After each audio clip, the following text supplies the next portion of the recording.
Hello बच्चों, यहाँ पे एक प्रश्न दिया है कि किसी समबाहु त्रिभुज एबीसी की भुजा बीसी पर एक बिंदु डी इस प्रकार स्थित है कि बीडी बराबर 1/3 बीसी है, तो सिद्ध कीजिए 9 एडी का वर्ग बराबर 7 एबी का वर्ग है। तो सबसे पहले इस प्रश्न के लिए मैं त्रिभुज बना लेती हूँ।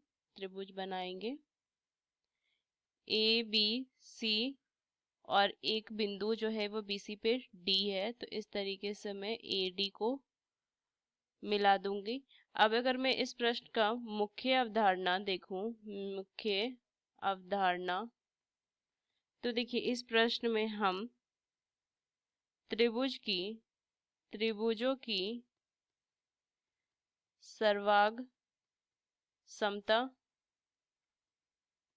तो चलिए इस प्रश्न को हल करें। तो देखिए यहाँ पे हम रचना करेंगे क्या कि ए से यहाँ पे बीसी पे ना लंब खींचेंगे, बीसी पे लंब खींचेंगे और इसका मान दे देंगे, इसकी बिंदु ई होगी ये बिंदु।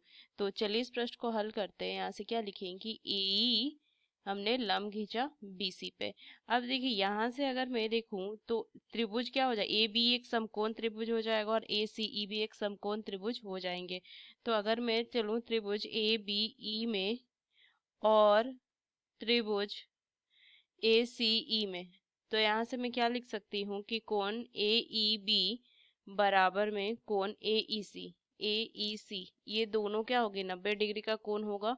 और ए बी जो होगा वो क्या होगा, ए सी के बराबर होगा, क्योंकि समबाहु त्रिभुज इनकी जो तीनों भुजाएं समान होगी, ये तीनों भुजाएं जो होगी वो समान होगी, ये मैं लिख सकती हूँ।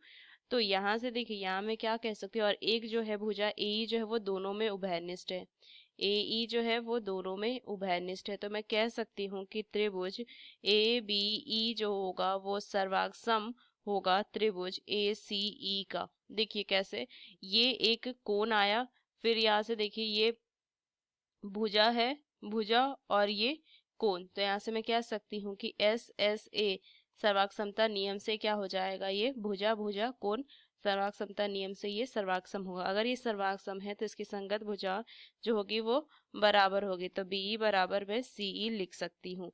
तो यहाँ से लिखेंगे बीई बराबर सीई बराबर क्या हो जाएगा, 1/2 बीसी लिख सकती हूँ मैं। यहाँ से अगर मैं आगे हल करूँ तो चलिए इस प्रश्न को आगे हल करते हैं। त्रिभुज लिखेंगे, त्रिभुज ए डी ई में, ए त्रिभुज में, तो मैं लिख सकती हूँ ए डी का वर्ग बराबर में ए ई का वर्ग जोड़ में डी ई का वर्ग, समकोण ये पाइथागोरस प्रमेय से। तो ए डी का वर्ग बराबर में ए ई का वर्ग जोड़ में डी ई के वर्ग को मैं लिख सकती हूँ बीई माइनस में बी डी का वर्ग, ये लिखेंगे। तो यहाँ से मान जो हो जाएगा ए डी का वर्ग बराबर ए ई का वर्ग जोड़ में बीई का वर्ग जोड़ में बी डी का वर्ग ऋण में 2 बीई गुना में बी डी, ये लिख सकती हूँ।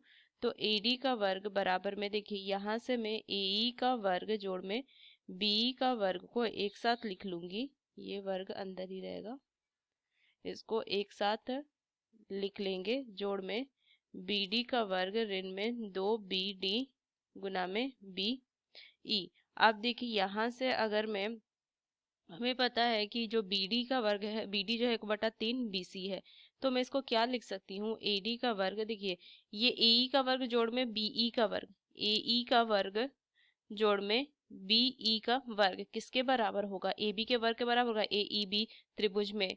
तो यहाँ से मैं लिखूंगी ये हो जाएगा ए बी का वर्ग जोड़ में यहाँ से लिखेंगे 1/3 BC का वर्ग, और यहाँ से कितना मान हो जाएगा, माइनस में 2 गुना बी डी की जगह पे 1/3 BC, और यहाँ से अगर मैं देखूँ बीई की जगह पे अगर मैं देखूँ तो ये भी क्या हो जाएगा, यहाँ से 1/2 BC ये हो जाएगा। तो यहाँ से लिखेंगे कि ए डी का वर्ग बराबर ए बी का वर्ग जोड़ में 1/9 BC का वर्ग ऋण में ये मान कितना आ जाएगा, देखिए यहाँ से ये कट जाएगा मान, तो ये आ जाएगा BC का वर्ग बटा में 3। तो इसको मैं लिख सकती हूँ ए डी का वर्ग बराबर 9, एलसीएम ले लीजिए नीचे, तो ये हो जाएगा 9 ए बी का वर्ग जोड़ में BC का वर्ग ऋण में 3 BC का वर्ग, ये लिखेंगे। तो 9 AD का वर्ग बराबर में 9 AB का वर्ग ऋण में 2 BC का वर्ग, ये मान आ गया। हमें यहाँ से सिद्ध क्या करनी है, 9 AD का वर्ग बराबर 7 AB का वर्ग। तो देखिए यहाँ से हमें पता है कि ए बी जो है वो बी सी बराबर सी ए है, क्योंकि यहाँ से मुझे पता है ए बी जो है वो बी सी के बराबर और ये सी ए के बराबर है।